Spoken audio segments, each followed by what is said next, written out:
ఆయన నీ ఆహారమును నీ పానమును దీవించును. నిర్గమకాండము 23వ అధ్యాయము 25వ వచనం. భూప్రజలందరికీ ఆహారమును అనుగ్రహించి తరతరాల నుండి యుగ యుగాల నుండి మానవులను పోషిస్తున్నాడు.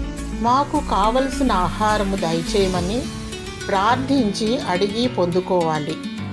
కొందరు 3 సార్లు మాత్రమే ప్రార్థిస్తారు. ఉదయము బ్రేక్ఫాస్ట్ సమయంలో, మధ్యాహ్నము లంచ్ సమయంలో, రాత్రి భోజన సమయంలో మాత్రమే ప్రార్థిస్తారు.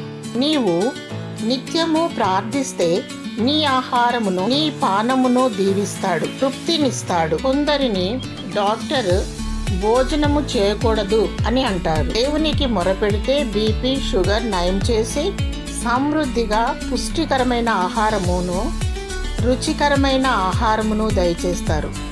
ముఖ్యముగా ఆత్మీయ ఆహారము ప్రాముఖ్యమైనది. వాక్యాన్ని భుజించాలి. జీవాహారము యేసే. నీ జీవము నశించకూడదు.